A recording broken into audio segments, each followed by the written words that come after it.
But I do thank you for being here this evening.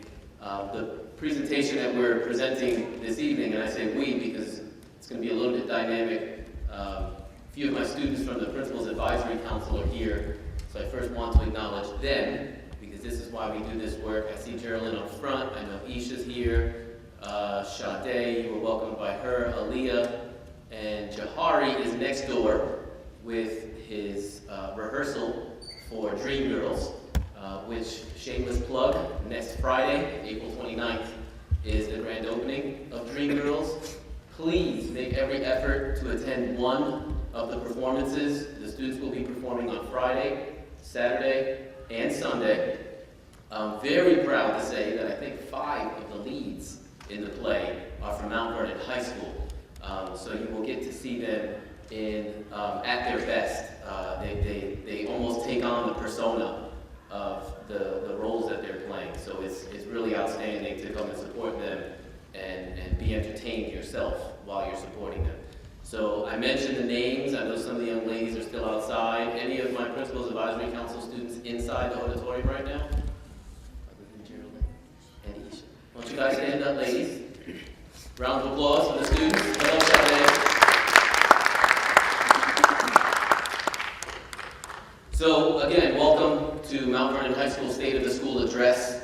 Our Superintendent of Schools, Dr. Ken Hamilton, has asked all of the principals to put together some findings to inform you and to inform him so that he can put together the State of the District Address and talk to you about some of the things that we've done, talk to you about some of the plans that we have to get things done, and share with you some data. And so that's the purpose of us bringing this presentation to you. I thank you for joining me this evening. I do see our new judge for the City of Mount Vernon sitting in the audience. Hello, Ms. Johnson. Wade, thank you for being here. I have a former board member, Ms. Brenda L. Crump, joining us this evening. Our entire PTSA cabinet, I believe, is here. I know Mr. Isaac, our PTSA president, is here, so thank you, Mr. Isaac. And to the extended cabinet. A special thank you to Dr. Jonathan Brown, the principal at Benjamin Turner Middle School, for joining us this evening and for helping put the word out at Benjamin Turner and to the 8th graders there as well. So welcome once again, and I have several staff members here, including assistant principals, my dean, department chair, and one of our school counselors is here this evening. I have a few teachers in the back, so thank you very much for joining us. So where are we with Mount Vernon High School?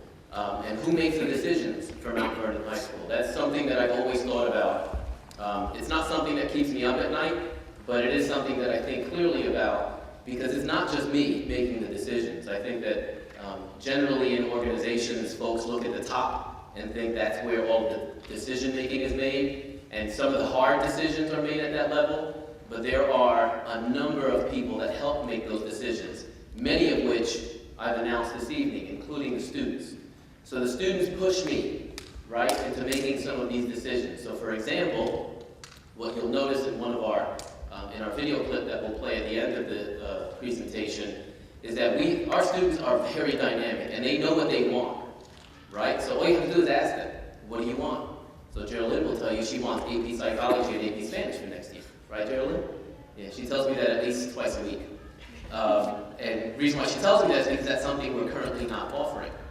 They want clean bathrooms, they want upgraded facilities, they want to be pushed academically, they also want to be supported. Some of them want letters of recommendation from me and from other folks. So they'll tell you what you want, what they want, if you just ask them. So it was important to me because of that to involve them in my decision-making process. I have a lot of folks that help me make some of those decisions. They're all listed on the screen above.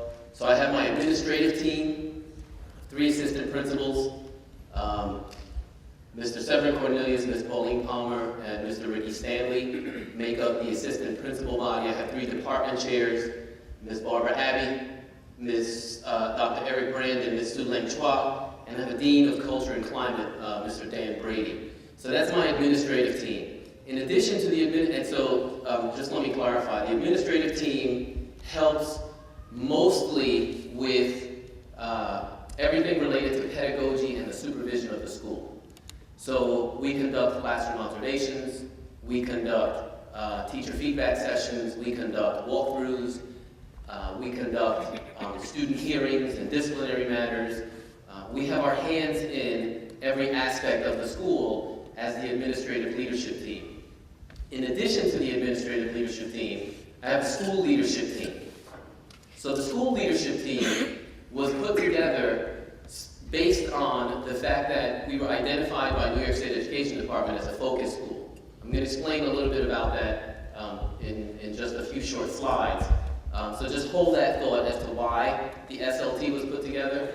But the SLT is comprised of a different mix from within the building. So I have some administrators that are already on the board. So Mr. Severin Cornelius, Mr. Dan Brady, and Ms. Barbara Abbey are part of the administrative team for the SLT.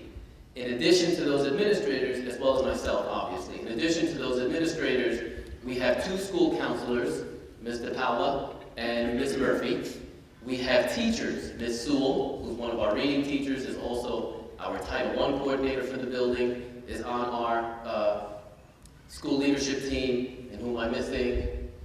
Mr. Brian Squillis, who's one of our social studies special education teachers, is also on the leadership team. And then on the left, I have the students who are only those students that are featured in some of the video footage that you're going to see. There are other students that sit on the Principal's Advisory Council who are not named on the board, but some of the same folks that you see, whose names you see on the screen, I've already introduced. And so they help me in many ways also. So one of the things that the school leadership team decided on is that we had to start with a vision. So because we've been identified as a focus school, we were mandated to go through a very specific process to plan out a 3-year plan. So that 3-year plan had to be conducted in what they called conceptual frames. So for year 1, they asked us to focus on 4 of the conceptual frames. The first one was vision.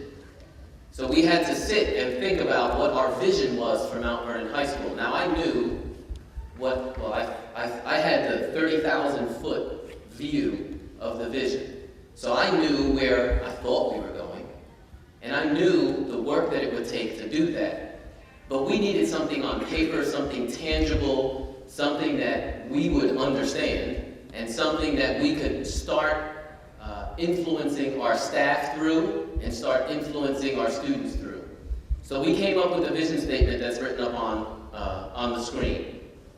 The reason why we came up with this vision statement is because we knew that it wasn't just about focusing on academics only. It's about focusing on all of the things that make kids academically tough. How are you going to succeed and how are you going to compete in this world academically tough against all of the other students that are applying to the same colleges as you? Shortly, I'm going to show you some of the colleges that our students have been accepted into, and you'll see that they're not just the local colleges that are within 30, 40 minutes of driving from Mount Vernon. Our students are eager to branch out. Our students are eager to travel the world. They just haven't had the opportunity to do that yet.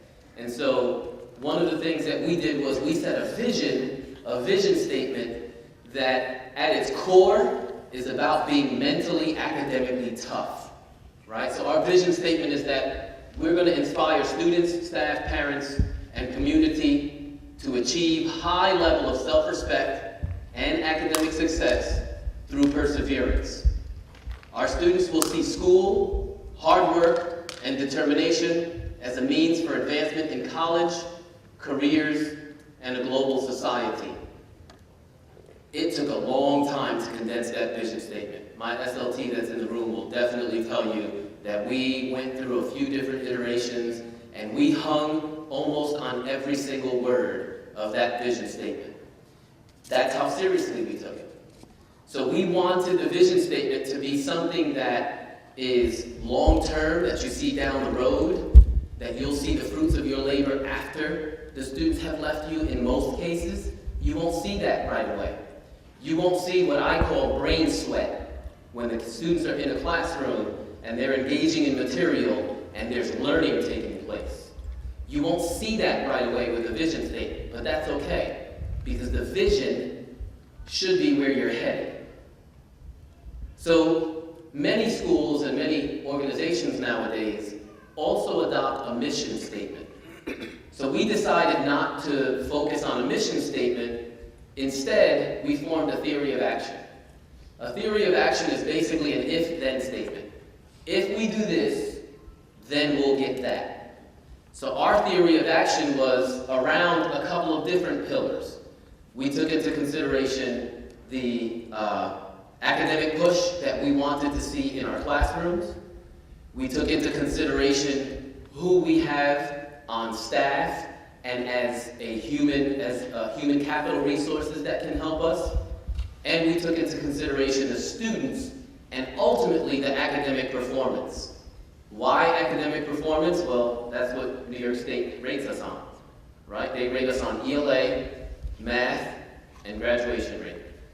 So it's all about the academic performance. So our theory of action for this year has been, if we utilize focused learning walks, student performance data, and human capital resources effectively, then we will create achievement goals that lead to increased passing rates in all Regent subjects and graduation rate. So focused learning walks are opportunities that the administration engages in to go into a classroom with a specific focus. So one of the things we've been focusing on all year is the types of questions our teachers are asking students. So for a few short weeks, the entire administrative team conducted 5 to 10 minute focused walks on questioning. So what we did was we simply went into classrooms with iPads, notebooks, notes on your iPhone, and we just heard we listened for the types of questions teachers were asking. Once the teacher asked a question, we wanted to see how long before a response is given. The third thing we look for is how rigorous is that question. That's it. We didn't provide written feedback to teachers right away. We didn't engage in a conversation with the teacher about that question was bad, this question was no good, that was a good question, you should have asked more of this. It was all for information gathering. So I showed you earlier the 9 administrators in the building. Each of us did 5 a day. Well, exclusive of me and Mr. Brady sometimes, who I swear I still can't realize why he doesn't wear sneakers to work every day. So we averaged about 8 administrators conducting 5 walkthroughs a day. That gave us 40 classroom snapshots in one day. That's a lot of classrooms. 5 minutes is not a long time, but a trained administrative eye can walk into a classroom within seconds and figure out whether or not that classroom is meeting the standards that you've discussed. So we did that for a few weeks. We gathered a lot of these data points.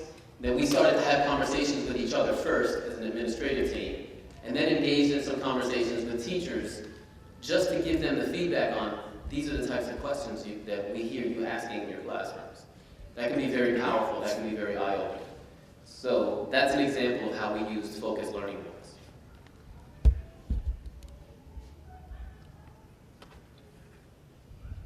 So conceptual frame 2 in the what used to be called the School Comprehensive Education Plan, the CEP, it now has another acronym, SPSE. It's like alphabet soup when you work in the Department of Education. So conceptual frame 2 talks about systems and structures. Now, very often when people ask me, what have you done at Mount Vernon High School? This is actually one of the first things I say. The first thing I talk about is a culture of care and concern. That's the first thing I talk about, is making it feel like a school. and not like a prison, or not like a place that I really don't like going to, because that's what I felt like when I walked into Mount Vernon High School when I was first hired. So I did a little exercise a few days into my hire. I stood in the hallways, and I closed my eyes and just listened. I said, this doesn't really sound too much like a school. So that was the first thing I did, was I engaged in creating a culture of care and concern, bringing peace and harmony to the universe at Mount Vernon High School. That's what I used to tell everyone. The other thing I started to focus on was systems and structures. Now, it takes a long time for some systems and structures to be put in place and become deeply rooted. It's like I have a cherry tree in my backyard, and I didn't realize when I first bought the tree, it was a baby, that you have to wait 3 years for it to start sprouting cherries.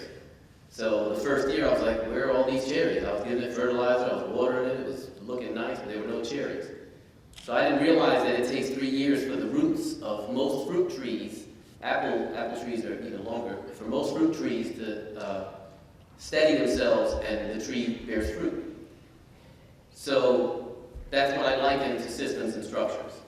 There were some systems and structures that we could put in right away, and that was great. There were also some temporary systems and structures that we needed that are no longer in place, and then there are others that took years to create. So these are some of the systems and structures that we focused on for this year, and we've put them into 3 buckets. The first bucket is safety and security, because as a large comprehensive high school in an urban district, we are always going to focus on safety and security. That is safety and security inside the building, safety and security during egress of the building, going home. That is safety and security in a classroom where a student feels academically safe to ask questions and to challenge the teacher's thinking if they don't feel like they're being pushed. Notice I said challenge the teacher's thinking, not challenge the teachers, because that's something that we've been talking with the students about, is respecting the authority. But if you have questions, ask. Ask your questions. Do not be afraid to want more information. So some of the systems and structures we put in for safety and security are hallway expectations. So we had in December and March was the second meeting we had, Dean Brady, if you remember, where we laid out expectations for students. We had assemblies with students in groups. So we had 2 assemblies, and we shared with them what the expectations were. We put posters up all over the building. We had conversations with students. We looked at beautifying our building and using walls. We had a bulletin board project where teachers were asked to beautify their bulletin boards and make sure that on those bulletin boards they were putting student work that was corrected, that had a rubric, so the students knew how well they did as compared to the rubric, etc. And we wanted to create an atmosphere that celebrates achievement.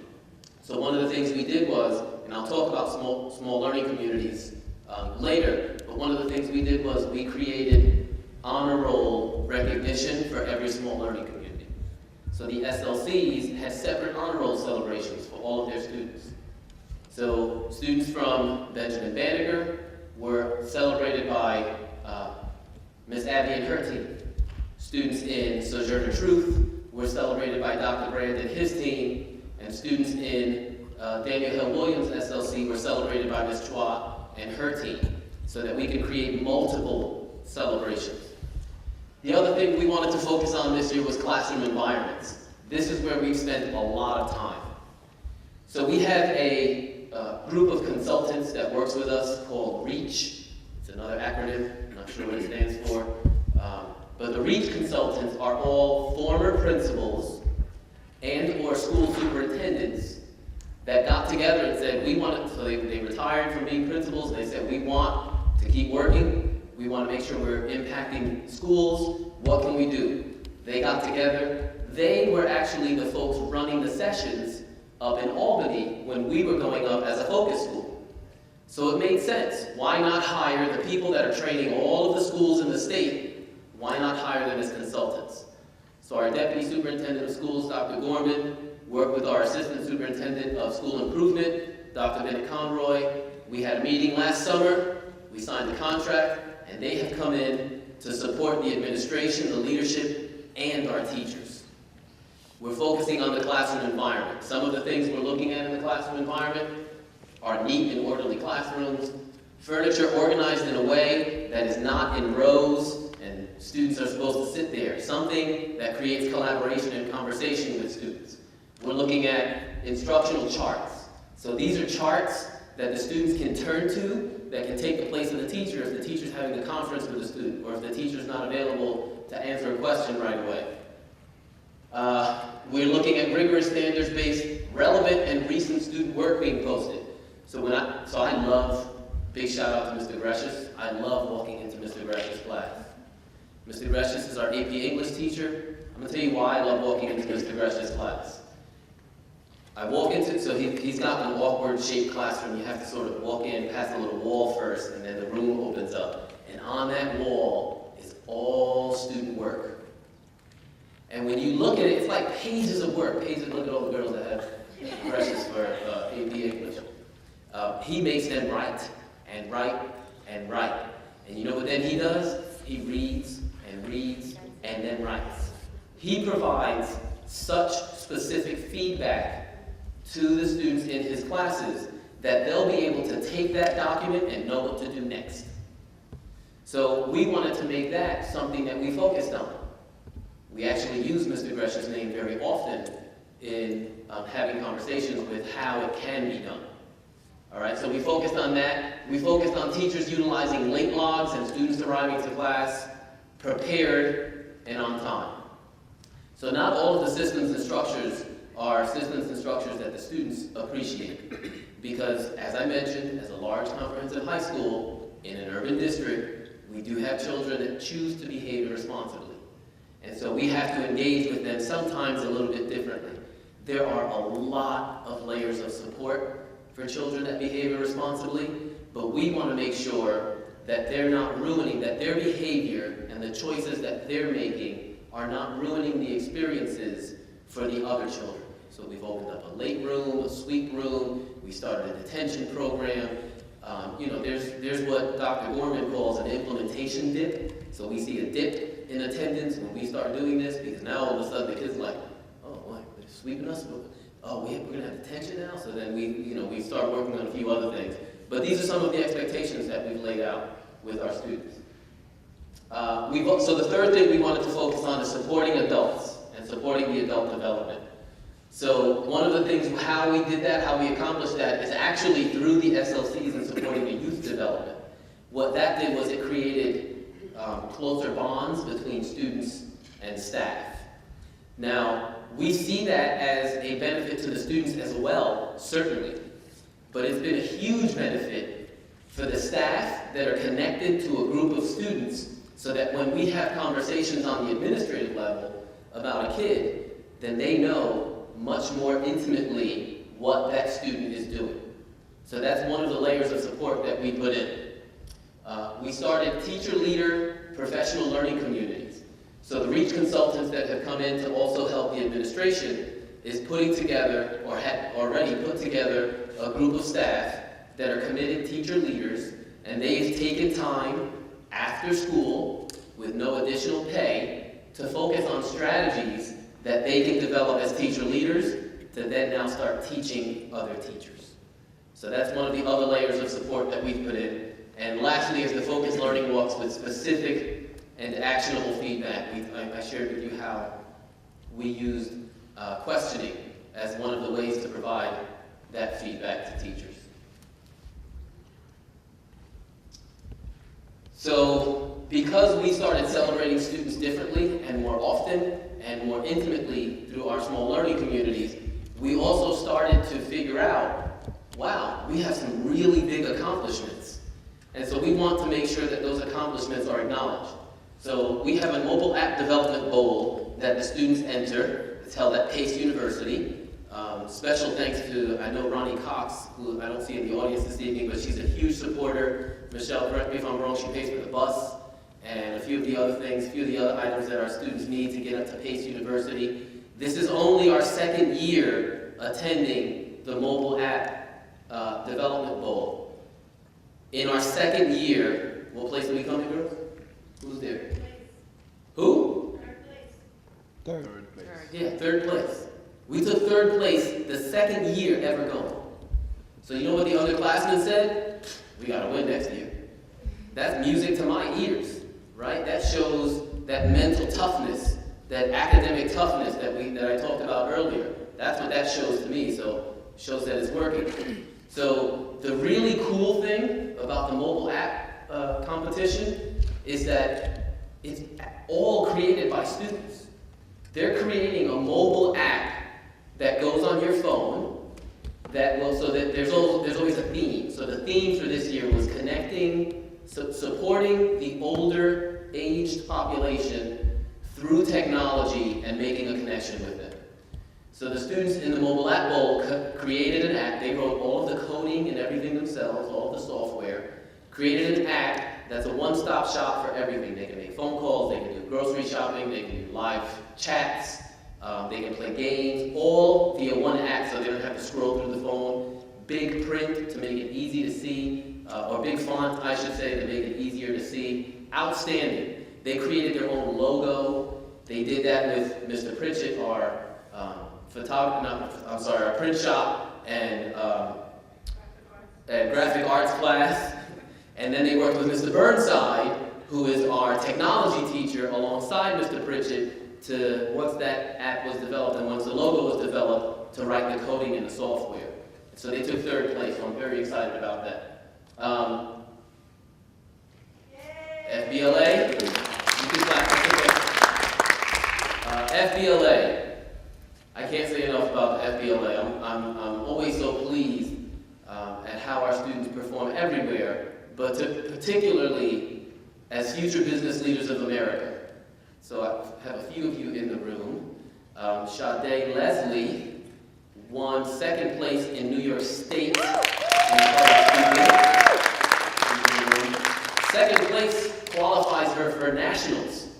So we received an email from Mr. Rundle that the district is actually going to pay for Sade to go to nationals. Down in Atlanta, Georgia, no pressure. No pressure.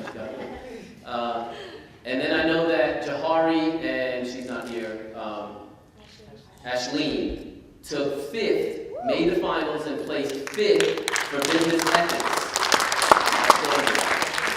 So I actually learned afterwards that they weren't even going to participate in business ethics. Like 2 hours before the competition, right, Jahari? 2 hours before the competition, they said, why don't the two of you do business ethics? And they made it to the finals and ended up taking 5th in the state. So that's outstanding. That's outstanding, really outstanding. So, all right, now it's time to brag a little bit, because I went into the Model UN classroom a few months ago when we had Woodlands School here. So, a little side anecdote, one of my daughter's closest friends goes to Woodlands, and she was in the room when I walked in. So I said, oh, we gotta meet Woodlands. So, it wasn't even close. I mean, it wasn't even close. Our students are so well prepared that when they take trips down to the United Nations, the folks from the United Nations, the ambassadors from all over the world, speak highly of the students at Mount Vernon High School. They really speak highly of the students at Mount Vernon High School.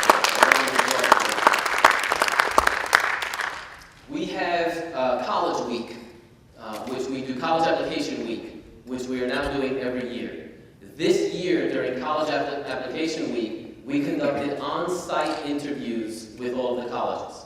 So the colleges come in, all of the students submit their applications, and the college interviews you right there on the spot. Manhattanville College, for 7 students that they accepted, we just received word they're offering, between those 7 students, $122,000 worth of scholarships to our students.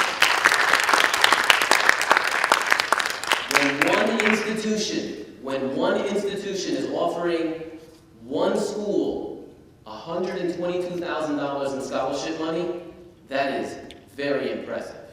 Very impressive. We have one of our students who is a TV production student was accepted to Full Sail University in Florida. Full Sail is a very difficult school to get into. First of all, He's on a full ride, by the way, down to Full Sail University. And then we have a list of some of the other colleges that our students have been accepted into.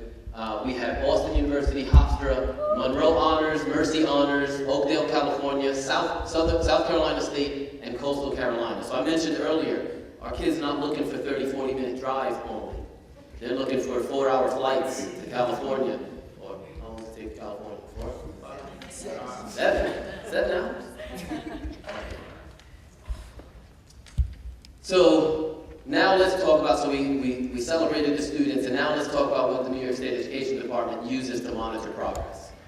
So there's some legal jargon up there that I won't get into the details about, but basically the ESEA waiver is something that New York State applied for.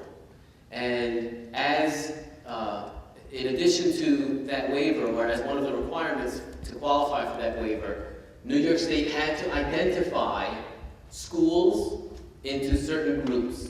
So the groups are listed there. There are focus districts, there are focus schools, there are priority schools, local assistance plan schools, schools in good standing, and reward schools. Now these are all based on annual performance of students on state assessments. That's math and English.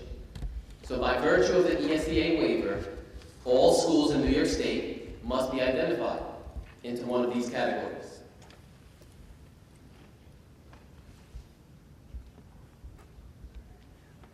The way that New York State monitors each of the categories is called through subgroup monitoring. So a subgroup is any time a school has 40 or more students of that subgroup. So all of the subgroups are listed there. There's all students, so you're held accountable for all students. You're held accountable for American Indian or Alaska Native students, Black, African American, Hispanic or Latino, Asian or Native Hawaiian, white students, multiracial students, students with disabilities, limited English proficiency students, and economically disadvantaged students. So when you have 40 or more students of any of those categories, the state will monitor progress. So Mount Vernon High School has all of those characteristics except American Indian and Asian or Native Hawaiian. We have subgroup responsibility in terms of progress monitoring for every other subgroup listed there.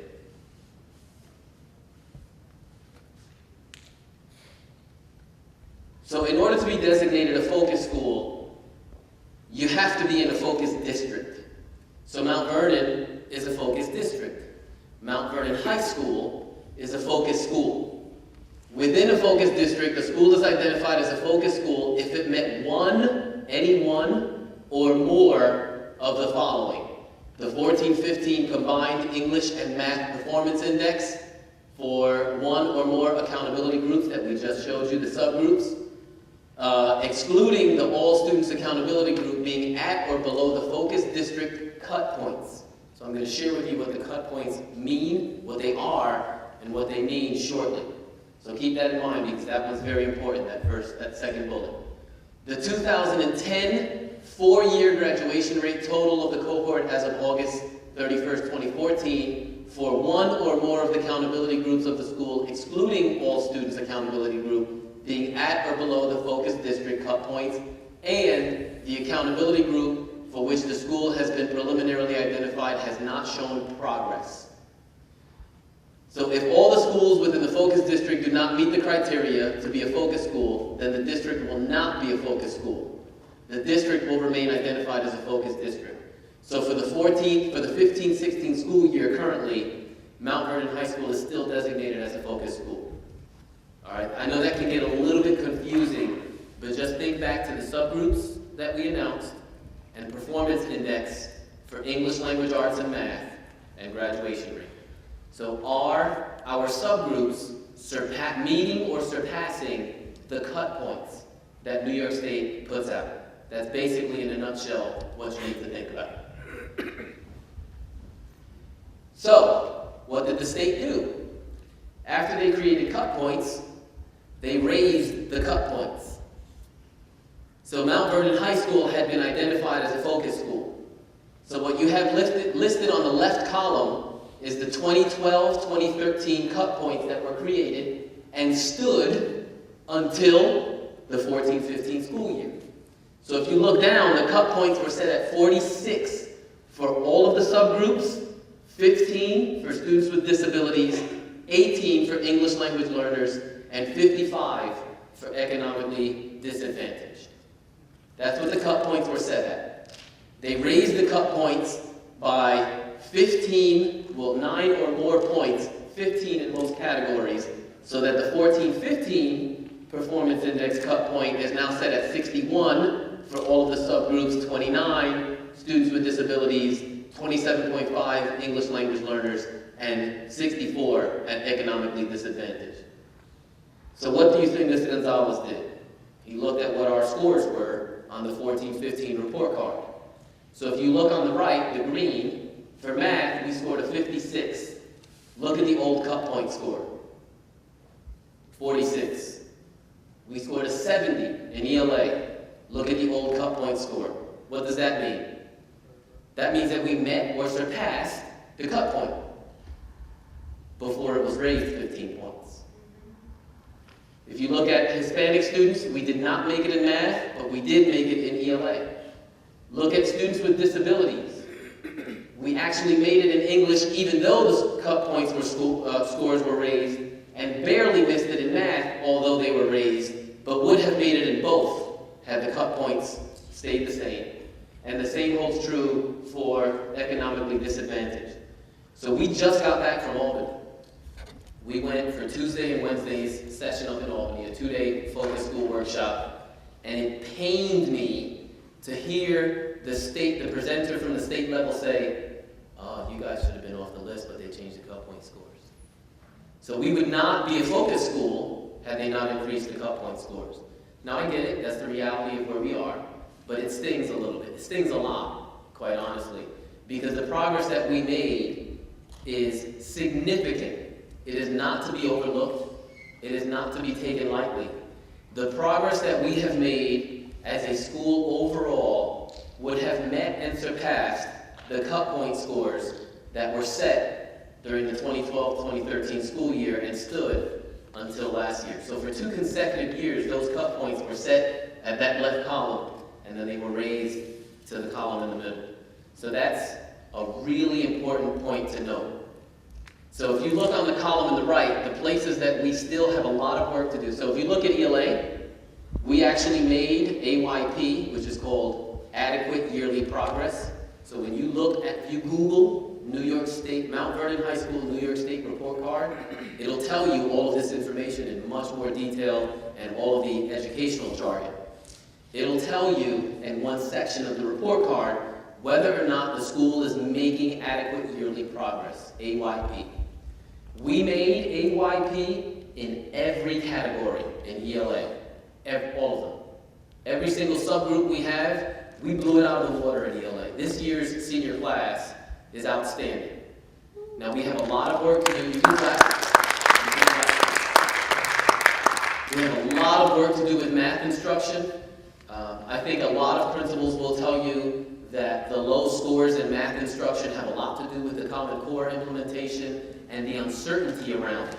It's not so much that it's that much harder. It's more about the learning that had to occur for the educators before they could actually deliver the instruction with fidelity and with some sort of confidence. So we wholeheartedly believe that that was something that impacted math scores, right? But if you look at the English scores, we met and surpassed all of the cut points identified and made AYP in every subgroup for English language arts. So we talked about the subgroups that you are held accountable for progress monitoring. This is a snapshot of Mount Vernon High School. So on the left, we have some info. So let me do this in 2 parts. On the left, we have some information that will tell you the total number of students that are enrolled at Mount Vernon High School. So this PowerPoint was, I think I finished it a few days ago. I made some tweaks to it, but I think now our student enrollment is down to 1313. So 1,313 students total enrolled. Of our total enrollment, we have 313 students that are currently first-year 9th graders, not repeat 9th graders, have transferred and failed ninth grade elsewhere, and now they're here. First year ninth graders, we have 313 of them. We have 270 that are currently senior year students. All of the others are in the middle. 10th, 11th graders, the repeat students, some of our life skills students that are ungraded. Excuse me. So now let's look at the ninth grade. We have 313 ninth graders. Let's check the academic progress. Students that have 88% or more attendance. 239, 313 ninth graders have 88% or more attendance. That's outstanding. 44 of them have 100% attendance.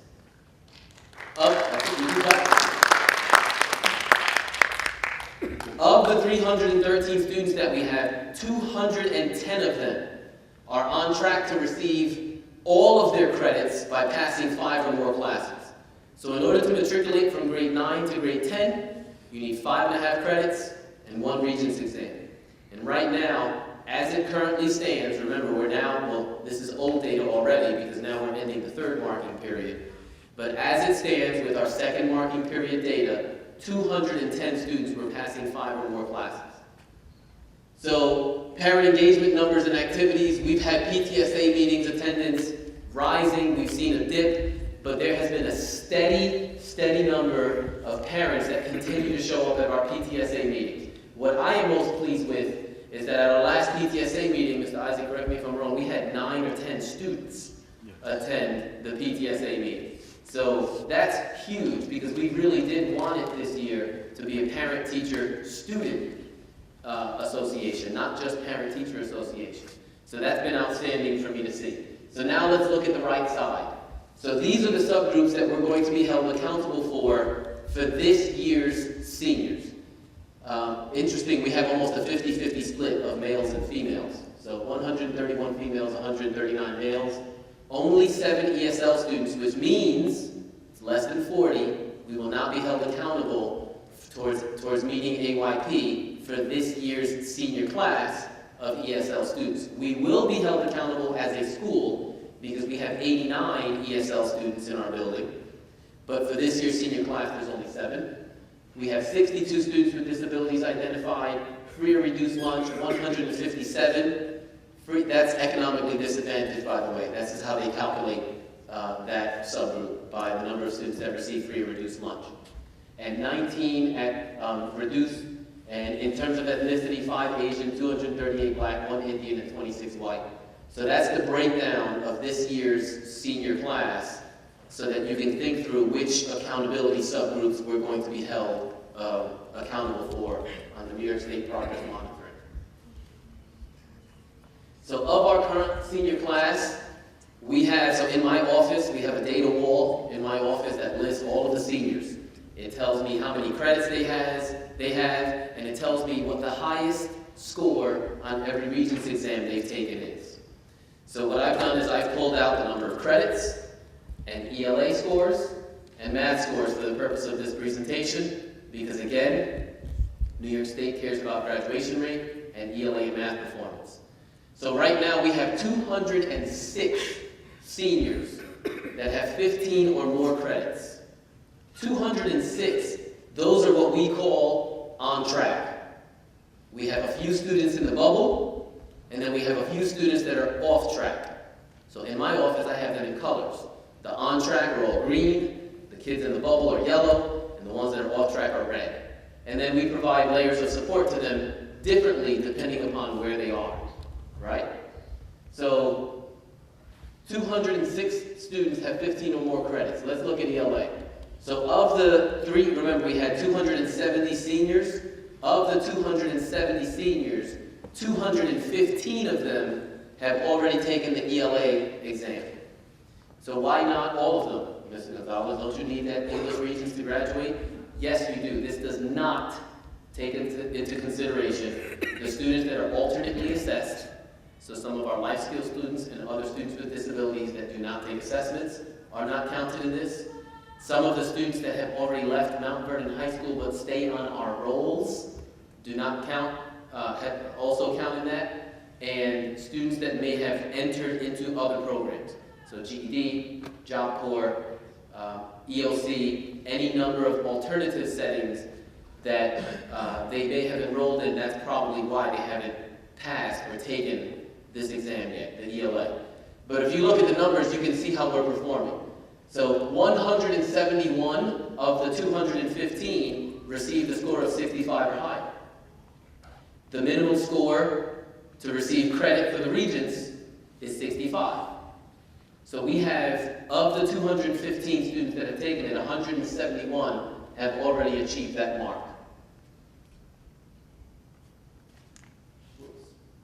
Math. So 251 students have taken the math assessment. And how many have passed it? 171. And it's not the same 171. I thought that the first time I crunched the numbers. And I said, oh, I wonder if they're the same kids. And when you run the formulas, it's not. It just happened to be land that way. So 171 of our students have already passed the math assessment with a score of 65 or higher. Now again, this does not include students with disabilities that qualify for lower scores on Regents exams. So that number could increase. It also does not account for, again, the students that are alternately assessed, that may have left Mount Vernon High School and haven't sat for the exam yet. So one of the things that we've done, by the way, to support ELA in math is that has become a really strong focus for our after-school Regents Prep program. I know Dr. Nellie Martinez was here earlier. She's an English teacher in the building. She's also supervising the after-school Regents Prep program that is available to all students that need prep, all. So we're offering English, math, living environment, earth science, RCTs in reading, writing, math, you name it, we're offering the support to the students so that they can get additional time to study for these Regents exams that they need to graduate. So, what do we think success looks like? Success is personal. And we take it personally. That's why we created small learning communities. So our small learning communities are hubs or offices for all of the youth development support that you and your children need. So there is an administrator, there is a school counselor, and there is a social worker and a secretary, an administrative assistant, attached to each of the small learning communities. So the 9th grade academy is its own small learning community. Mr. Cornelius is the assistant principal, is the administrator that supervises that academy. He has 2 counselors, Mr. Paula and Mrs. Green. He has a social worker that's connected, and he has a secretary that's connected. Our 3 upper class small learning communities with students that are in grades 10 through 12 are theme focused. So we have a theme of students that wish to go into humanities courses and the humanities track. They are all lumped together with Dr. Brand, Mr. Gianelli, and the support staff. And then we have the Sojourner Truth. That's the Sojourner Truth. Then we have the Daniel Hill Williams, which is all the students interested in STEM, science, technology, engineering, and math, are supported by Ms. Chua and Ms. Peggy Williams and the support team. And then we have all of the students that are interested in going into the career and technical education courses, and they are supported by Ms. Abby, Ms. Murphy is the counselor, and Mr. Cucurulo is the other counselor, and the additional support staff that they have. So we've created those small learning communities. We also created teacher teams inside the small learning communities. So the teacher leaders that are being developed through the help and the consultation of the REACH consultants are driving a lot of that work. We've expanded course offerings, particularly through the small learning communities and especially in our CTE. So this year, for the first time, we opened up culinary arts. For the first time in a long time, we brought our culinary program back. We actually have a section of barbering classes. We have, still have TV production, cosmetology, photo, print production. Did I mention automotive? Automotive. And this year we opened up CNA, Certified Nursing Academy. So the CNA courses we're excited about because we are going to have a pinning ceremony in June for all of the children that have met all of the requirements to go into certified nursing assistants outside of Mount Vernon High School. So the first day those students wore their scrubs to school, wasn't it exciting, Geraldine? Yeah. They were like rock stars. It was almost surreal. You would think, oh, they're going to be poked fun at. They came in here in those all whites, and they were like, I'm a CNA student, and I'm going to take your blood pressure, and I'm going to make sure my hands are clean before I do it. So they're not just learning, a large part of what they're going through in that curriculum is not just learning the medical treatments. It's also making sure that the atmosphere is kept at specific temperature, that there's specific cleanliness. There are a lot of things that go into that course. So it's just a lot of fun to watch them. College and career readiness. So one of the changes New York State made is they're trying to create multiple pathways for students to get out of high school. So they're saying now, wait a minute, 5 Regents exams and 22 credits might be a lot for some kids. So they've made adjustments to some students to qualify for Access VR. That means the students would need to put together a portfolio of work, and they would be able to replace a Regents exam with a portfolio of work in one of the CTE courses. So as long as they go through a sequence and keep that portfolio of work, they will be able to qualify for one of the multiple pathways. Access VR is one of them, and the portfolio development. The other thing success looks like is grade matriculation. So I spoke to you about all of the 9th graders that are passing all those classes, moving from grade 9 to grade 10. That is success. Professional learning and adult development, again, we have a sweeping team of teacher leaders that have come together, and we know, so this is one of those things that I talked earlier about systems and structures taking a long time sometimes. This is one of those things that'll take a long time, because we want to make sure we get it right. We want to make sure the teachers that are becoming teacher leaders know and understand all of the information that they're going to be asked to train others with, and we want to make sure that they're supported by administration and by the consultants that are helping them. The last is hearing from students.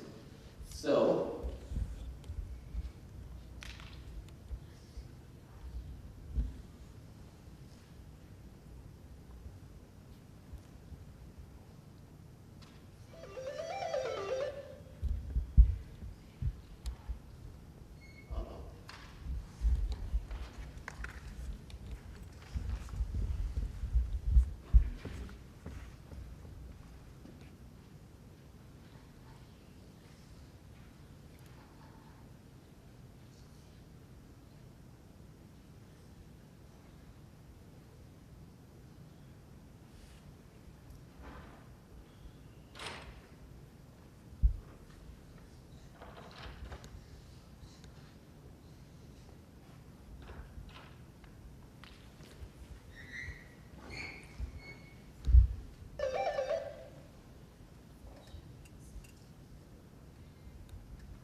Michelle, do you know why this is not playing on the big screen? On my way, so maybe you could take questions from the audience while I help you technically. There's no questions. We did a good job. Oh, my fault. You fix that. I don't know what to do.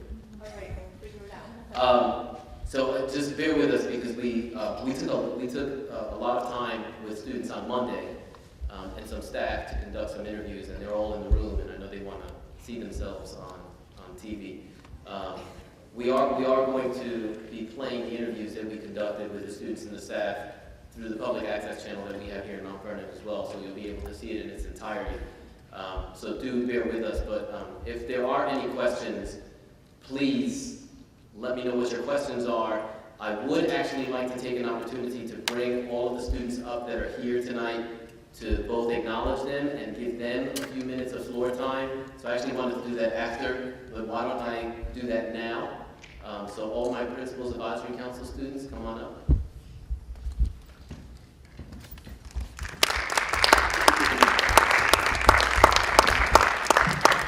These are all mic'd up, they're ready. You can make Geraldine sit by herself, and then bring a chair over here.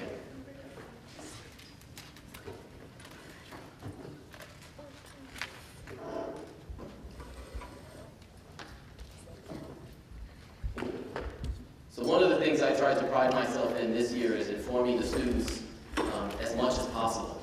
I wish I had more time to meet with them. I don't meet with them as frequently as I would like to be very frank, but it is immensely inspiring for me to meet with them because they are demanding sometimes, but they speak the truth.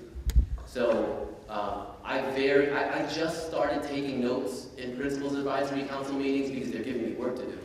But I never used to take notes because I want it to be a conversation and I want them to be perfectly honest with me and tell me what's going on. They're like my boots on the ground. Students, I'm in hallways a lot, in classrooms a lot, but there's nothing like, the things that students listen to and listen for. So I want to give them an opportunity to introduce themselves. Just at least say what grade you're in. If you're, well, it's only one junior.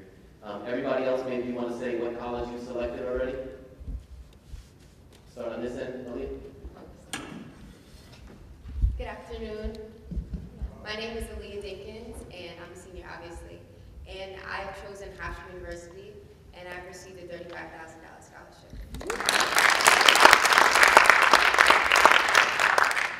Good evening. My name is Isha Muhammad, and I'm a senior, and I'm not quite sure what college I want to go to yet. But May 1st deposits are due, so I have to hurry the decision up. But yeah, I'm still thinking about it. Yeah. Good evening, everyone. My name is Johari White. I'm a senior here at Mount Vernon High School, and I got accepted to Johnson & Wales University back in October, and I'm going to be studying culinary arts and foods management. And I received a $32,000 scholarship.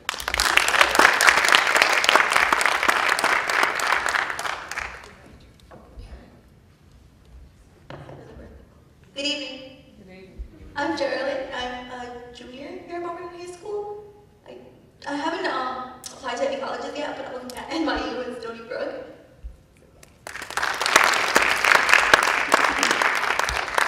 Good evening. My name is Shadia Leslie. I'm a senior here at Mount Vernon High School. I am just like Isha in the process of deciding where I do want to attend, but currently it's between NYU or Boston University.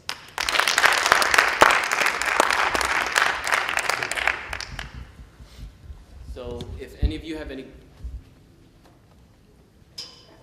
not used to these things. I have a cafeteria voice. If anybody has questions for me or for the students, I'm willing to take them. Ask them anything you want, including what they think of me. They will not be shy and tell you. Any questions? Is there going to be a welcome to the incoming 9th grader, like sharing tips and advice from the 12th graders going? So her question was, are we going to have a welcome to the incoming 9th graders? Students look eager to answer that. And then I'm going to give you my answer also. Hi. So I'm also a part of National Honor Society. We're planning to put together an AP day. So basically, well, it's for select few students, but I think it's a great experience for any student that's planning on taking advanced placement classes or just want to know a little bit about high school. We're hoping to invite a lot of students from the middle schools as well as incoming sophomores, juniors, and upcoming seniors as well. They'll be meeting with their teachers and finding out about the classes before they even attend or before they even sign up for it, so you know what you're going to get, and trust me, it helped me out. So basically we're trying to put that together as well to kind of welcome them to the school and let them get acquainted to what exactly they're going to be expected to do in the school. So that's definitely something that we're putting together. I'm not sure if they have anything separate that they're planning, but that's something that NHS is planning. You wanted advice for an incoming 9th grader? Or did I misinterpret your question? I don't know if there was going to be like a welcome. You have an audience microphone. Okay. One thing that I know that's definitely going to happen. I'm part of FBLA, and I attended the state competition just a few days ago. So, one of the main things that we were speaking about as a collective team was growing our chapter and getting more people involved, especially in that that one organization within the school, but that's something that I definitely want to encourage the incoming middle school kids that are going to be coming to 9th grade this coming September, or for the 9th graders and the 10th graders, anybody to be honest. Just to get more involved around the school, that's one of the biggest things for me, is to have some sort of ownership, and I think that's a really good thing for people to get involved within their school, because the students are the people that actually make the change, and the students are the people that make the school. It's not so much the teachers and the faculty. It's like, you can't have a school without having students, someone to teach, someone to nurture. So that's my biggest advice to the students, I guess, to come in, is to get involved. And we're definitely welcoming you. And also another thing for the principal's advisory, something that we also spoke about, was getting representatives from each grade, because most of us are seniors right now, so we're going to be leaving. Geraldine is basically going to be the next president of the principal's advisory, but we do want more representation from each level. So we don't want anybody to feel excluded. Yeah, we're here to represent you guys.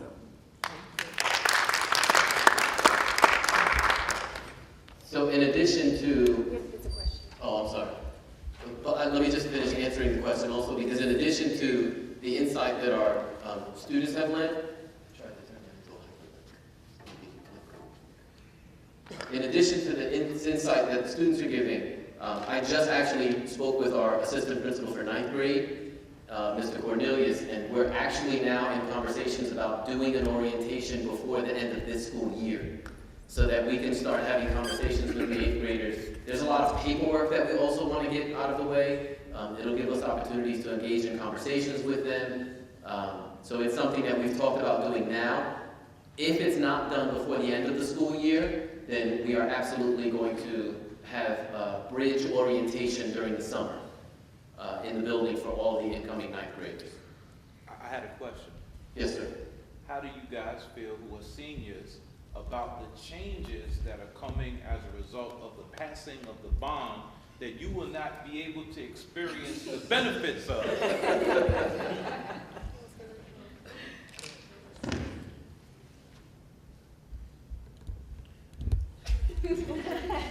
Because I'm excited for this school, because we have so much potential, and we have always had like a lack of funds and things like that. So now that it is actually coming, I'm very excited for the school. I'm a little bit upset that I won't be here to reap the benefits of it, but I'm not bitter, because it's better late than never. So I'm just excited to see what's to come.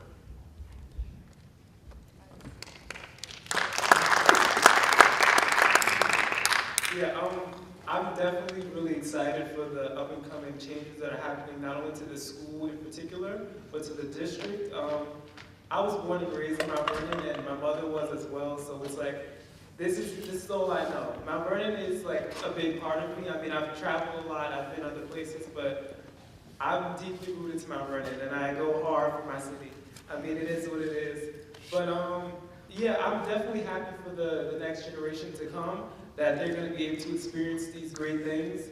I am disappointed that I'm not able to reap as much of the benefits, but I feel like for what has been given to me, I feel like I've made good with it.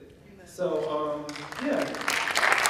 Especially coming in as a 9th grader, especially in a huge, large school like this, where there's a lot going on, it's a lot of different people, it's very hard to get lost in the mix.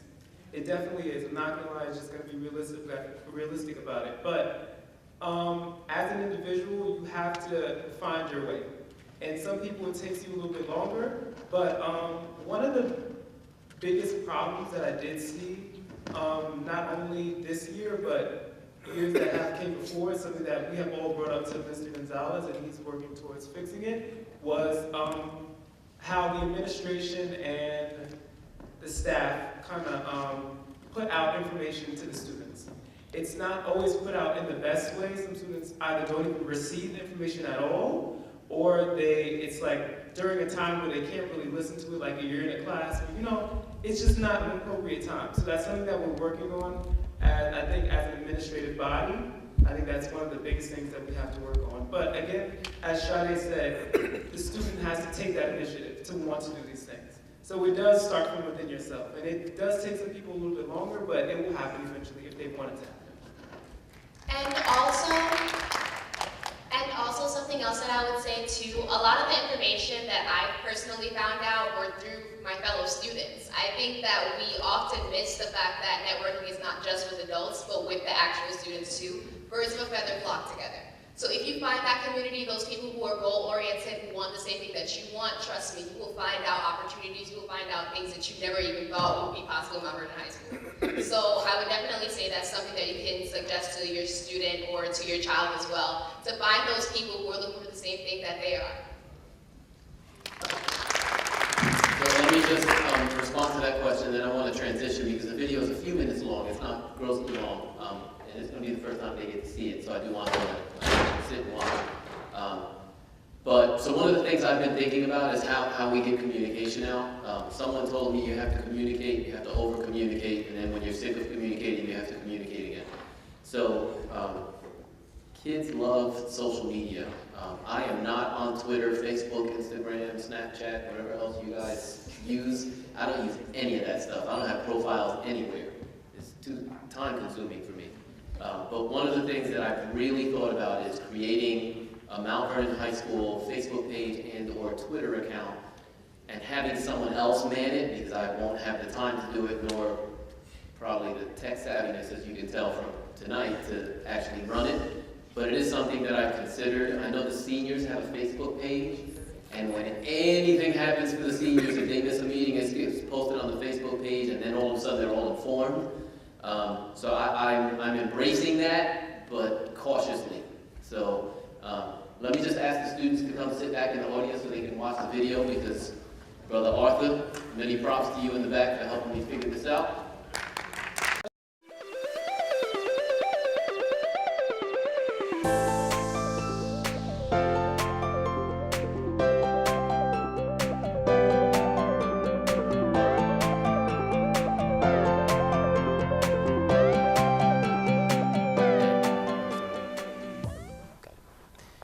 Greetings, Mount Vernon High School students, staff, parents, and the greater community. It is about that time for Mount Vernon High School to share with you our State of the School address. Part of our State of the School address will include conversations with students. It will include a conversation with parents. It will include a presentation of data and all of the adjustments that we have made as a school to make sure that our students are best prepared for school, for life, beyond Mount Vernon High School. Part of the State of School address will include information as it relates to the continued improvement of Mount Vernon High School, both structurally and academically. It will talk to you and share with you some of the initiatives that we've put in place for after-school Regents Prep, tutoring, and other academic support services. It'll talk to you a little bit about the training that we have put in place alongside the district to make sure that our staff is well prepared and understand the technology that they will need, the training that they will need, and a focus on student achievement. The Mount Vernon High School State of the School address will be presented to Mount Vernon High School, its students, and the entire community on Thursday, April 21st at 6:30 p.m. I'm now joined by the Principal's Advisory Council, some members of our student body that join me for meetings about twice a week, 3 times a week, sometimes a little bit more sporadic. But I'm interested to get some insight from each of you. So I'm joined by Jahari White, Isha Muhammad, and Aaliyah Dinkins. So we'll begin just by asking you, what is the Principal's Advisory Council?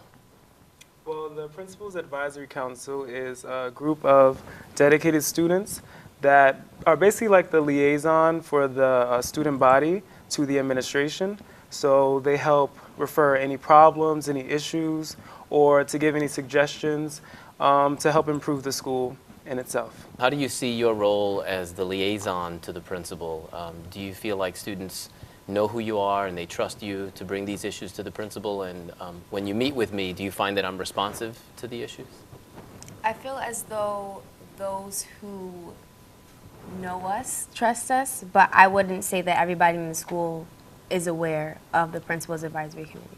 Definitely, as a whole, I don't think they're aware at all, but the people that are close to us, particularly our classmates, they come to us with problems, and we get back to you on those. But as a whole school, I don't think they really know our position.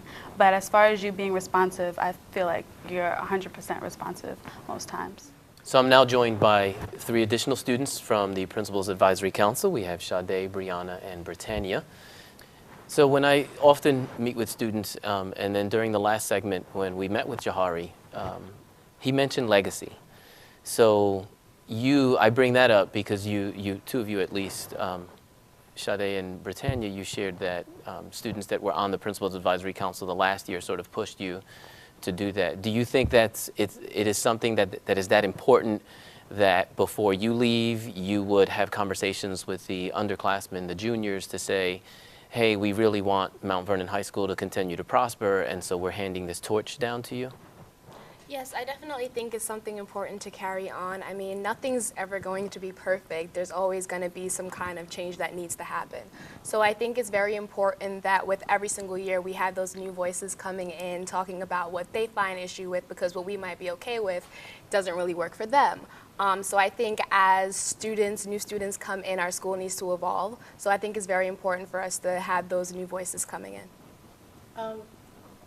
I really do think that we really should talk to someone or anyone or many people about this exact advisory committee, because when the students' voice aren't heard, they get angry, or they get angry at the school or the district, and they say, but no one talked to me, no one said anything to me. But there are ways to say something, join a club, go to the principal. So passing down this whole advisory committee is good, because then eventually it might even die out, because no one even heard about it. If we don't tell someone about it, how can it continue if no one is there in the club eventually? Yeah. Yeah, I feel like we have to teach others to care, because there are like a lot of issues, but most of the times people sit down and they complain to each other, and they don't do anything about it, but they'll sit down and complain for months even, and not bring it up to authority like you, Mr. Gonzalez, or anybody in the office. And I feel like if you want something to be done, you have to take initiative and be a part of the change. I'm now joined by Geraldine Escamilla, one of our juniors here at Mount Vernon High School. So if a freshman or a sophomore wanted to have their voice heard, how do they do that? Or a junior or a senior, in fact, if anyone wants to have their voice heard, what are some of the things they can do as students here? Well, we have the class advisors, we have student government who they can approach, we have the teachers who are in charge of each grade, so they can go to them. They could also come to Principal's Advisory Committee and come speak to us, shout out their ideas to us, and we get them back to you. Talk to me a little bit about the support that you receive as a student at Mount Vernon High School. You're involved in extracurriculars, you have some academic things that you're involved in. How do you feel supported by the staff here at Mount Vernon High School? Well, we have those great teachers, and then we have those good teachers.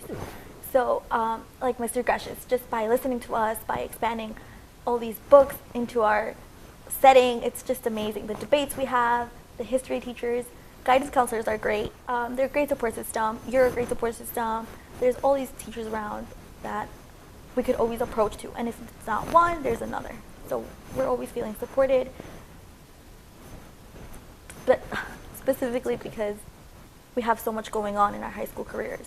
So it's like, as a freshman, you come in and you're so overwhelmed by all these students, and then 4 years go by and you're a senior applying to college, so you need the support. Good afternoon, my name is Sade Leslie, and I'm here with Principal Gonzalez, and I'll be interviewing him for this segment. So, Principal Gonzalez, you've served as principal for 5 years here, and you've done tremendous work. We've seen the growth in our school in the areas such as graduation rate, stabilizing attendance, and a decrease in student infractions. Are there any specific things that you think were most helpful in achieving these? Wow. Well, first of all, I'm humbled to have had this opportunity to serve as the principal of Mount Vernon High School. We've certainly made some significant improvements. We still have a long ways to go, and we realize that. But I'll begin with just focusing on those improvements that you mentioned specifically. And I'll start with people.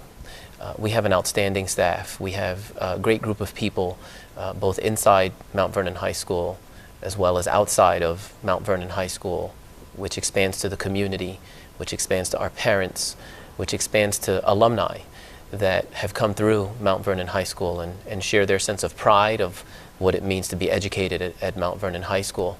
And so you have to begin with that, the people that make this job a fun place to be, and an outstanding opportunity to watch our students like yourself grow and go out and do wonderful things. My first year here at Mount Vernon High School, I actually did a one-on-one interview with almost all staff. So I sat with them for about 10-15 minutes. Some of them wanted 20 to 30 minutes. But I sat with them for about 10-15 minutes, and we just talked. We talked about some of the goals that they had individually, some of the goals that collectively we could come up with, and what their vision of excellence was and what their vision of an outstanding school would look like. And so we focused on the people first. The next thing that I think was needed here was just a sense of stability. And so me being here for the 5 years that I've been here now has created that sense of stability. And so I think there's a level of comfort that the staff share comes with knowing and understanding that the vision is what it is. And even though some people may not fully agree with the vision, because there's a sense of stability, they come to understand it. Hi, my name is Sade Leslie. I'm a senior here at Mount Vernon High School, and I am also a member of Future Business Leaders of America. Hello, my name is Ashleen Charles. I am a 15-year-old sophomore here, also a member of the FBLA. Hello, my name is Johari White. I'm 17 years old, and I'm also a member of FBLA here at Mount Vernon High School. So today we'll be sharing with you a little bit of our experience in FBLA and the recent state conference that we attended, and we all won our competition. So we'll be just sharing with you a little bit about our club, how we find this effective, and how we kind of became a part of it. So I guess I'll start off. So I started last year in Future Business Leaders of America. There was a senior last year. Her name was Michaela Bell, and she participated within the club, and she was really invested. We were in National Honor Society together, and she told me about it, so I decided, why not join and see what it's all about? And ever since then, I've been a part, and I'm proud to be a part of it. Last year, I competed for client services, and this year, I competed for public speaking too. And recently at the state conference, I placed top 2, which means that I qualify for nationals, which will be hosted in Atlanta, Georgia this year in the summertime. And thank you. So now, Ashley.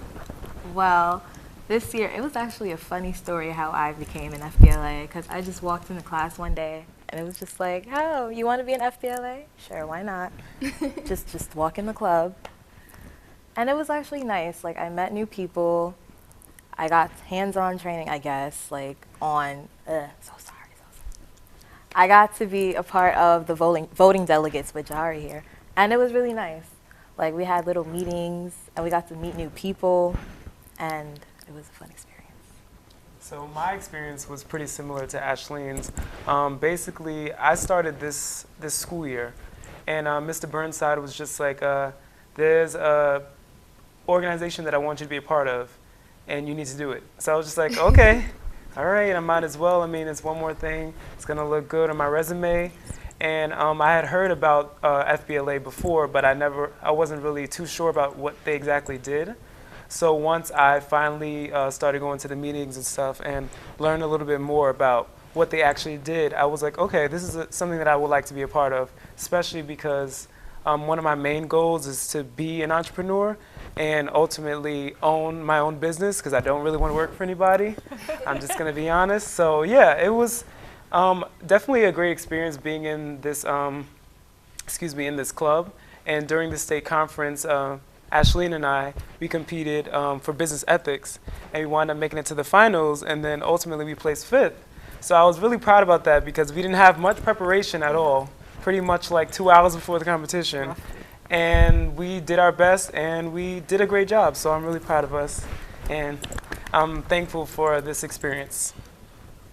So I think an important thing that you can kind of notice in what they both touched on was the fact that they got to meet these new people and have these different experiences. So extracurricular, as Jahari was saying, is a great thing to have on your resume, and I think that's something that Mount Vernon High School definitely has to offer. So definitely get out there. I think it's important for all the students and for all the parents to be aware of all these different amazing opportunities that we have here and the amazing individuals that we have at our school as well. So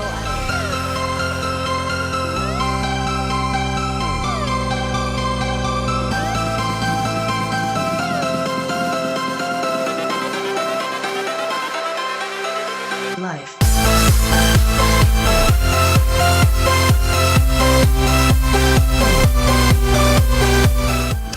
So any other questions, remaining questions that you might have for me? Well, this is, I told you they're honest. And they're very comfortable on camera. So that's a trait, that's a characteristic you take with you everywhere. Before you take mine, I think somebody in the back had one before you put the video on. She actually, I think I answered her question. Would you share it with the rest of us? So she was actually a Spanish-speaking parent and wanted us to provide translation services to her. So we're going to connect with her. She stayed for the entire session, but she wanted translation services. So I have Michelle ready to connect with her. Already connected with her, and she'll be back tomorrow to have a conversation with us. There was one question about cosmetology. Right, so the parent already, she had something also, but her question, I'll convey it to you. And I'll get back to her. She's an avid PSA member. She comes to the meetings. Her question basically was for next year, how does cosmetology look as far as the schedules go in order to meet the state requirements to get the license? Yep, so that's actually a good question that I'm going to answer for more than just cosmetology. So cosmetology specifically ends in a certification process. So we have a few other courses that are now ending in certification processes. That's cosmetology, automotive production, and TV production. Right now, those are the only three, and culinary arts, I'm sorry, those are the only four that end in a certification. And the nursing? I'm sorry, it's cosmetology, CNA, and culinary. Those are the three that end in the certification. So what that is doing is that is forcing us to figure out the scheduling behind each of those three. So what that is doing is that is forcing us to figure out the scheduling behind each of those three courses that ends in a certification. For automotive, we're not there yet, but we're leading to one of the state certifications, national certifications, NATEF, which we're still in the process of. We were approved as a NATEF site because of our facilities, but we're still working on it. So one of the things we're doing is we're going to offer courses that are double period courses in those CTE classes and those CTE sections so that we ensure that the students meet the mandated hours that go with the certification. Now, a big part of that is how many students end up getting enrolled in those classes. Because we can't keep classes open for certification purposes if only 4 or 5 students meet the prerequisites to fall into that class. So that's always a big driving factor in the courses that we offer. But it is something that we're doing for more than just cosmetology. So cosmetology, the students need 1,000 hours of experience in addition to the class time. So those 1,000 hours come in many different forms. They can be done in our cosmetology classroom. They can be done at a different salon or a barbershop, etc. One of the big benefits that we have is that our cosmetology teacher also does hair outside of the building. So a lot of our students end up going to work for her in her salon, etc. So that's how we're doing it with cosmetology and the other CTE courses. Ms. Grubb, what was your question? Yes. I think I have one question or maybe two, and a couple of comments or suggestions. Bring the mic. Michelle, you want to bring the mic? Oh, we'll all be there.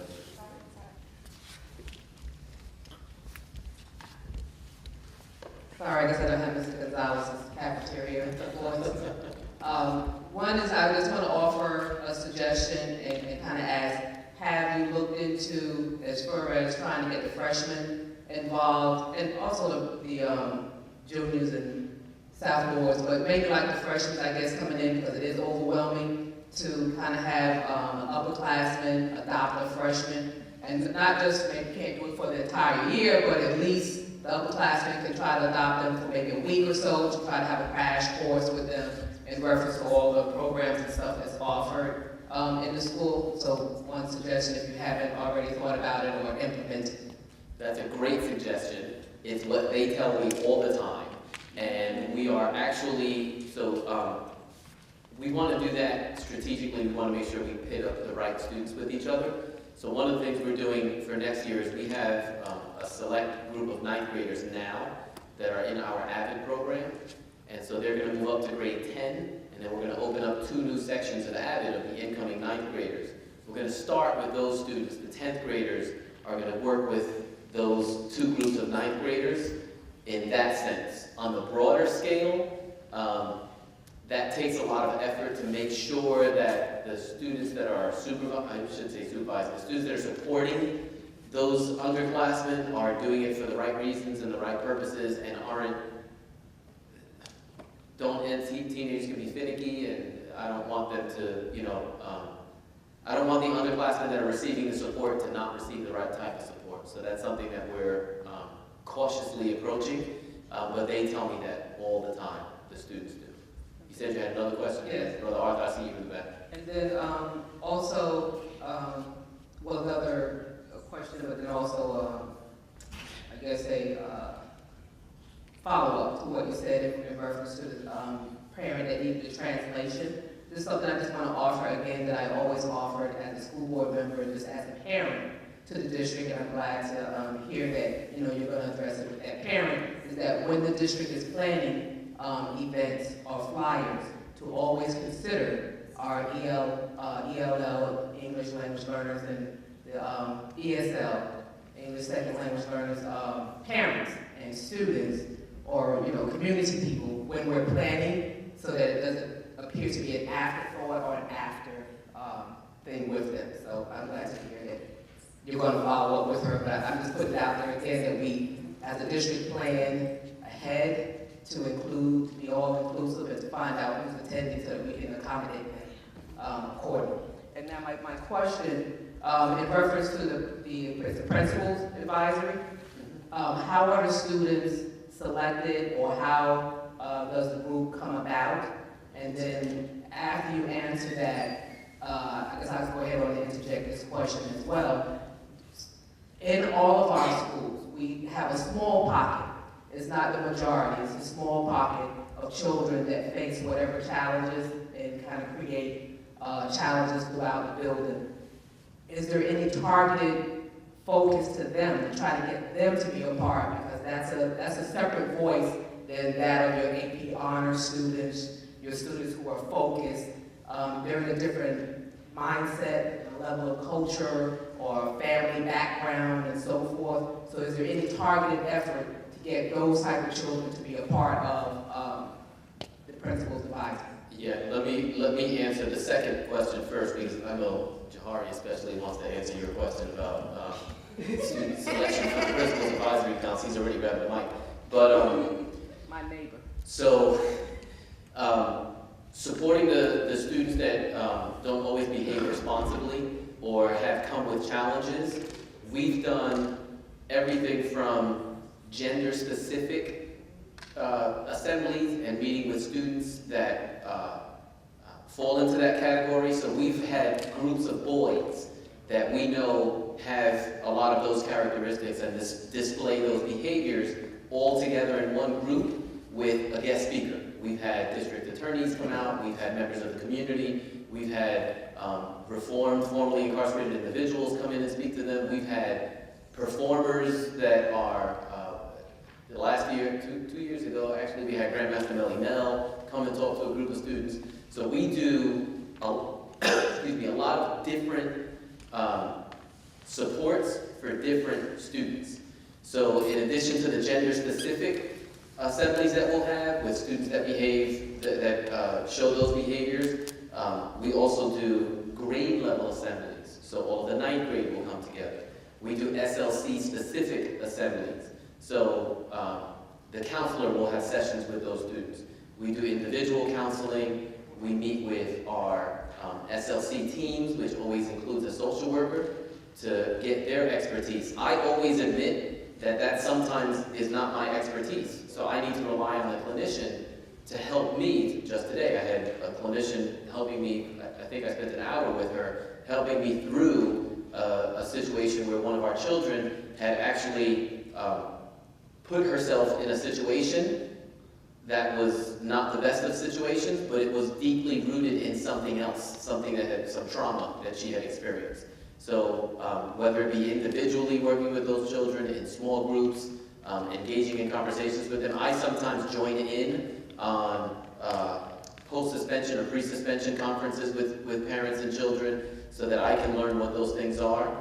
What I can tell you is that we make sure that we value every single student's issue, every single student's individual history before we go and make any decisions about detentions or suspensions, etc. So there's a lot of support around those students.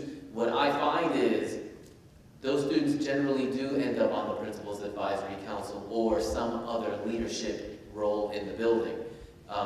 You know, I think of one of our students who came in who is now a senior, and their freshman year was like, you know, I was chasing that boy all over the building, Cornelius and I. And now he's a very mature, well-spoken entrepreneur. So it changes your mindset. No, you can't figure out what I'm talking about. Stop. Stop. You can't. So yeah, we definitely, I feel like we do a lot. I feel like we try to reach them where they're at individually and then also collectively, you know, respond to their needs. So Jahari, you want to answer the question about how did you get selected for Principal's Advisory Council? Okay, I guess we got to start at the root, which is basically one of the biggest problems that I noticed personally is the lack of motivation. That's within the district, but I'm going to speak for the school in particular. A lot of the students, like was said in the video, they have problems, but they only voice it to each other and they don't take it anywhere else. And when there are opportunities for them, they don't always take the initiative to go for them. So last year, I was actually brought into the Principal's Advisory, and I was the only junior. I was basically in Geraldine's position. Who brought you in? Excuse me? Who brought you in?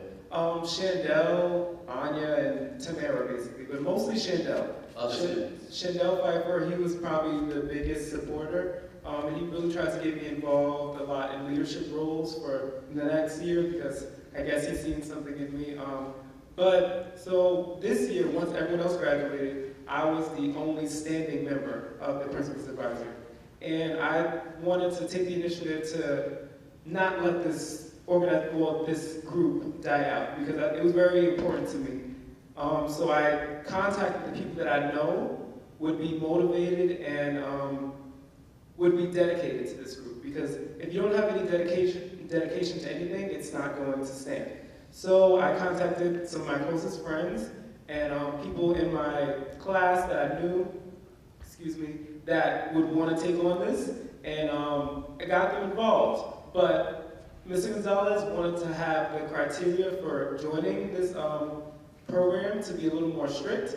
So he did want people to have to sign a petition, get a petition, have signatures, and then another process of interviews and stuff like that to basically be admitted to the Principal's Advisory. But something that we always say is you gotta work with what you got. So we had a small group of students that were dedicated, so this is what we have, and you see it's very small, but we're hoping to expand that, and that's why we're looking to get other people, and not just the honors and the AP kids, because that's only a very, very small group of students in this school. And we want ideas, problems, representation for everyone. Because, yeah, their voice and their opinion means just as much as ours. But right now, we were the people that wanted to do it, so that's why we're here. Well said. So, the two things I'll piggyback on is the purpose of the students receiving the signatures. It was not for a popularity contest. It was so that students would identify them. Oh, I need to tell the principal something. I can't get to them. I know I can speak to Jahari. I know I can speak to Isha. I know I can speak to the students. And then they bring it to me in Principal's Advisory Council. So that was the purpose of really pushing it out to go get the signatures.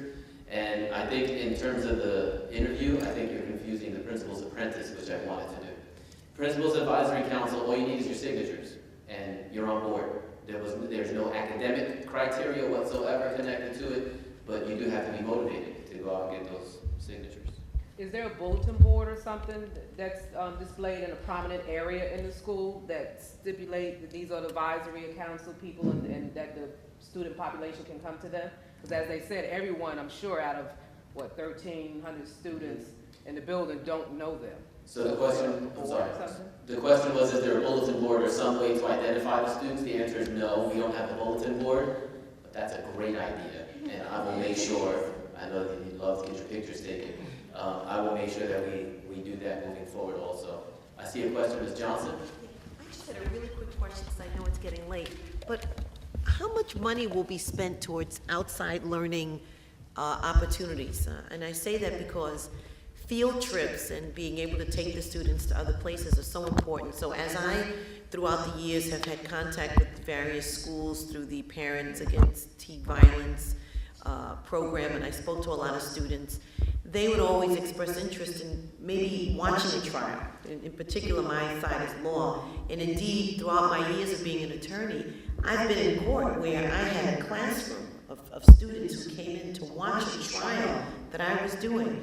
And nothing was like that learning experience. So I'm just wondering, now that the bond has passed, whether there's any money set aside and how much outside field trips can be given, because the students love that kind of stuff, and there's no measure of learning that they have by actually going into some of these places and watching people do their trade and other things. So that was my question. So, first my response is we do a lot of trips now. We actually, and it really depends upon the initiative that the teacher takes. Johari talks a lot about the personal commitment on every level, I think, not just from students. So Mr. M, one of our social studies teachers, he does like 15 trips a year. And some of his colleagues, to be very frank with you, they take offense, right, taking on so many trips. But I believe in the mindset change that takes place when the kids go to Microsoft, like they did a week and a half ago, and they get to see and experience the corporate world and what it looks like. I believe in the trip that our students took to CNN 2 years ago, when they go down and see a set with just 2 people on it and like 75 people behind the scenes making those 2 people on camera look good. I believe in the learning that happens that state assessments can't capture, that the Common Core will never tell you about. So those are extremely important. One of the things that excites me about our current administration and Dr. Hamilton as our superintendent of schools is that he's pushing the budgets back into buildings. So he's allowing us as principals to put together the budget that we think we need to run our schools successfully, and then we defend that budget through what he calls the budget defense round. And so in that budget, he's all asked us to earmark additional monies for trips. How many trips do you think you'll want to take in a school year? So I've done that. I don't remember specifically what that number was in terms of what I asked to be set aside for trips, but I definitely did that. In addition to the funding that we have in our own school budget, school-based budgets, we actually have a lot of community partners that support our students taking trips. The college and career centers takes our students on several college trips, and they also do visits to soup kitchens and a number of things. Mount Vernon Strong, through the Youth Bureau, is extremely supportive of our students, and they just actually are paying for the bus for some of our students to head down to Washington, D.C. for the day, a day trip to D.C. The bus leaving at 5 in the morning. Lord help me, I'll be here, because I think I want to go with the kids. And then coming back that evening. So, and those are just 2 of the community-based organizations. We have a lot of other folks like the Westchester Links that supports a lot of the work that we do. We have ACAP, there are people that really do want to support those efforts. But I've never actually put a dollar amount to it. You've given me something to do now. I think I'm going to do that this year and figure out what it took, even from our partners, to fund all of the trips that our students have taken. I mean, every time they go to the United Nations, it's fully paid for. The students don't pay a dime out of their pocket. It's fully paid for by these organizations that support the students. So yes, we do plenty of that now, and you know, that'll continue, so long as I'm here, that'll continue to be part of the process that we look to make sure happens with our students and their learning.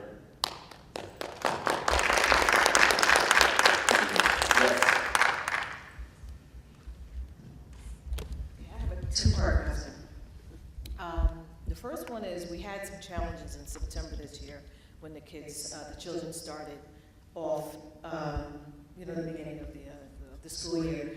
So what I want to know is, one of the things that I thought would have been helpful, and I'm hoping that we'll have this next year, is like an orientation for the ninth graders earlier on in the school semester to try to introduce them to the school,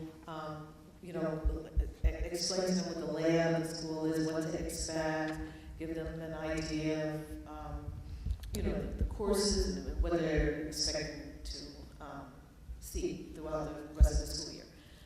And then I'm sorry, let me answer that one first, and then ask the second question. So some of the challenges that you're referring to were all based on student scheduling. And so we've put a plan in place right now. We've actually almost completed all of our ninth grade schedules already for next year.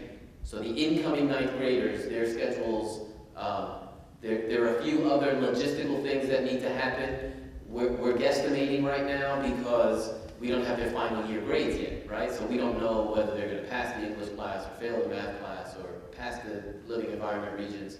But all of those structural needs are in place for the current ninth graders. We're now moving into the 10 through 12 population. So in order to mitigate that, now we're finishing up with student scheduling now. So that'll be a big push to make sure that we start the school year off in September on the right foot. The second thing in terms of orientation, I know I mentioned earlier that we're already looking to try and do an orientation before the end of this school year for the current eighth graders. I will say this, I'm certainly disappointed in the turnout tonight, but let me tell you why especially.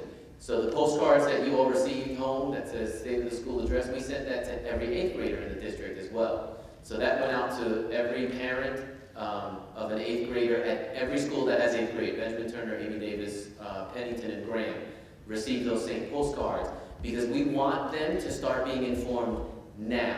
So that goes back to the communication question that I was asked earlier and how we communicate with parents. We're trying to do things a lot earlier to inform them, before the school year starts. That I think is very helpful, but I think we're going to grab a greater number of parents in the beginning of the school year as well, because you're just starting out, parents are very interested, they really want to know what's going on, and in September, in those first few weeks, they're going to be here to, or at least the students, if nothing else, but at least the students go through an orientation as well. My second question, though, was going back to the informational piece for students. Most of the high achieving students are the kind of students that will seek out clubs and seek out opportunities. However, if you're maybe not the most high achieving, but you're doing okay, I think that more effort has to be made to reach out to those kids. And that goes to, how about like a student handbook and a faculty handbook and things of that nature? I don't know if there's ever been one, but I think that would also be really helpful to kind of let the children know what the school has to offer. Because honestly, there are kids who are seniors who do not know what this school offers, like been here for 4 years. I mean, I understand that they have to take initiative, but some kids just aren't going to do that. A lot of kids are going to want, you have to sometimes spoon feed them, but you have to disseminate information, and if they see it and it's presented in such a way that they're like, oh wow, this is here, but you get like the greenhouse. That was phenomenal. I didn't know anything about the greenhouse until a few weeks ago. I had heard about it. I've asked students randomly, do you know about this greenhouse? Well, I heard about it, but I've never seen it. It's wonderful. But anyway. Yeah, so point taken. We have used handbooks in the past. They always change, certainly, but it is something that we will absolutely make a priority for September. Yeah. Yes. Her point is well taken. Some students are not as driven as others. Sorry, get in mind. It's kind of late. My daughter is hoping I stop talking. Point is well taken. Some students, they happen to know if they have friends who are doing really well.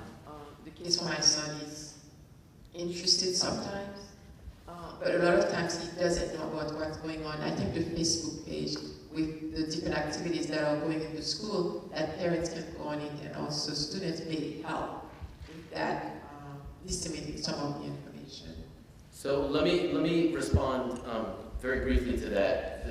We try not to lose the students also. So the students that may not be the top achievers, we try not to lose them. So when we do our honor roll breakfast or our honor roll lunch and our honor roll certificates, we also look for students that are on a roll.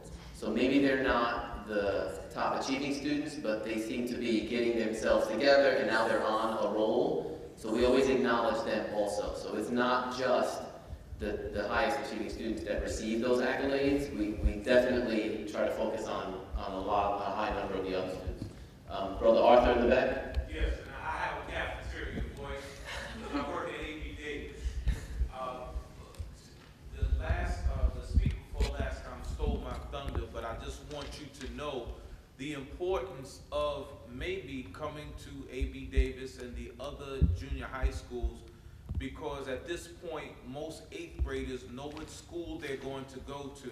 It would be a great opportunity for your student council here as well to speak to certain students, as well as some of your students that were challenged in the 9th and 10th grade but turned it around to speak to a certain segment. So when you're talking about getting information, I saw when Ms. Lopez was putting the cards together, a lot of times people don't read cards, and I'll share with everybody what I shared with you. You need to have a Mount Vernon High School app, because students will take the handbook and put it into a book bag or into a garbage, but electronically during the times of announcement. Guys, if you would just go to your app, the information is right there, and make that app, you can even have little advertisements. Make sure you get your app. When you have your 9th grade orientation, tell everyone to get their phone out. Go to the Google Play Store right now. Check out, this is your Mount Vernon app. And even when you call the parents' homes, let them know the information is on your app. And so let that app be the culture of communication. You can address all of that.